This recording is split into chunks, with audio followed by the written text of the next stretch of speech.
Bismillah. Assalamualaikum warahmatullahi wabarakatuh.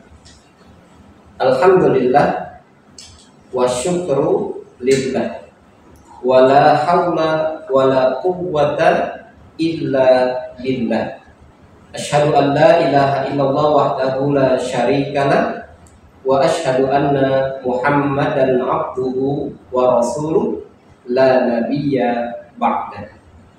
Para pemirsa pendengar Sisnet yang insya Allah dirahmati Allah Subhanahu wa ta'ala, kaum muslimin wal muslimat rahimakumullah.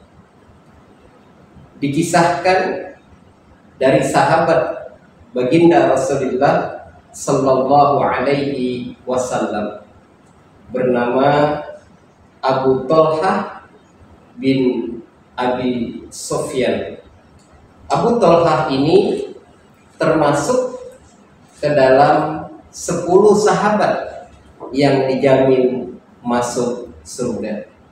Ada sebuah kisah dari suku Abu Qudhah.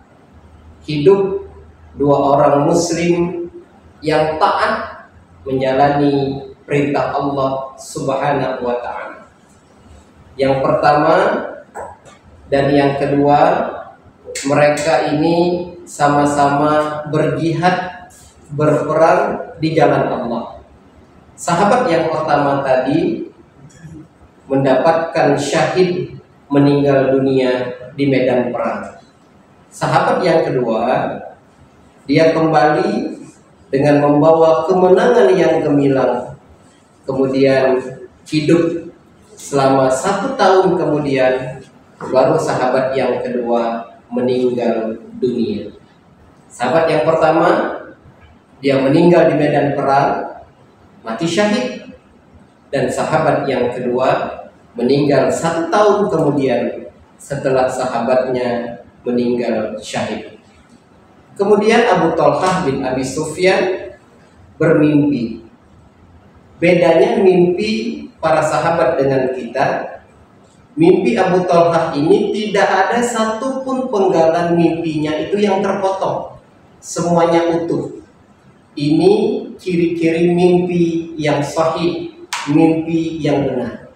Dalam mimpinya, Abu Thalhah seakan-akan berdiri di depan pintu surga. Kemudian dari dalam surga terdengar suara panggilan. Kemudian memanggil sahabat yang kedua yang meninggal biasa saja, bukan karena meninggal syahid berperang di jalan Allah. Kemudian setelah sahabat yang kedua masuk duluan, baru dari dalam surga memanggil sahabat yang pertama tadi yang meninggal mati syahid. Kemudian dari pintu surga menyampaikan kepada Abu Thalhah, kembalilah wahai Abu Thalhah, karena kamu belum waktunya. Kemudian Abu Thalhah terbangun dari tidurnya dan dia menceritakan kisah ini kepada seluruh sahabat-sahabatnya.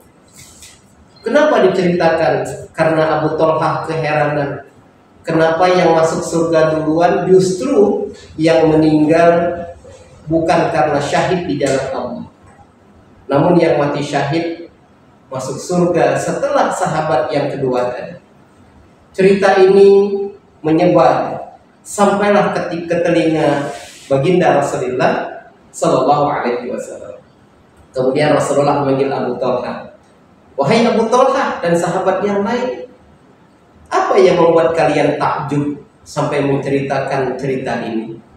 Ya Rasul, yang membuat kami takjub karena yang masuk surga duluan adalah sahabat yang kedua. Kenapa bukan sahabat yang pertama yang mati syahid di jalan Allah? Bukankah mati syahid adalah puncak tertinggi idaman setiap muslim? Setiap muslim tentu merindukan mati syahid. Bahkan kita semua, mudah-mudahan kita diwafatkan dalam keadaan syahid. Amin ya rabbal alamin. Namun kenapa ya Rasul, justru yang masuk surga adalah sahabat yang kedua? Kemudian Rasulullah tersenyum. Bukankah sahabat yang kedua tadi masih hidup 1 tahun setelahnya? Betul ya Rasul. Bukankah sahabat yang kedua tadi masih bertemu dengan bulan Ramadan? Betul ya Rasul. Bukankah sahabat yang kedua tadi dia berpuasa di bulan Ramadan? Betul ya Rasul. Dia melakukan sholat kada wa kada, melakukan berbagai macam sholat, sholat wajib, sholat sunnah. Betul ya Rasul. Maka jarak di antara keduanya, kata Rasulullah, bainas samai wal ardi. Jarak di antara keduanya seperti jarak langit dan bumi. Jamaah pemirsa yang dirahmati Allah Subhanahu wa ta'ala. Dari cerita Abu Thalhah ini ada ibrah yang dapat kita ambil. Bulan Ramadan syahrul mubarak, bulan yang di dalamnya penuh dengan keberkahan. Barakah Ramadan kalau kita sholat di dalamnya. Kalau pahala sholat di hari biasa sampai 27 derajat, maka di bulan Ramadan berkali-kali lipat pahalanya. Kalau di bulan Ramadan kita berpuasa, di bulan Ramadan kita melakukan sholat wajib, qiyamul lail dan sholat yang lain.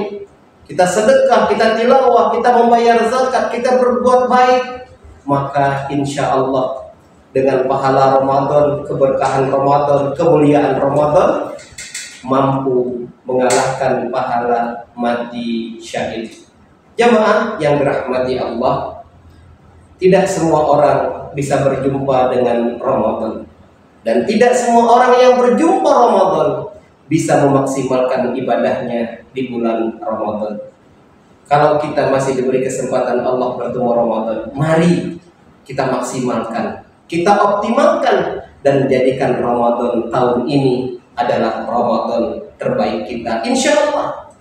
Man qoma, man soma, barang siapa yang sholat malam, barang siapa yang berpuasa, imanan wa ihtisaban, ghufira lahu ma taqaddama min dzanbi. Mudah-mudahan Ramadan kali ini kita mendapatkan keberkahannya, dan mudah-mudahan Ramadan kali ini Allah catatkan kita sebagai hambanya yang muttaqin, yang bertakwa kepada Allah Subhanahu wa ta'ala. Amin, amin ya rabbal alamin. Barakallahu fikum, alfu minkum. Assalamualaikum warahmatullahi wabarakatuh.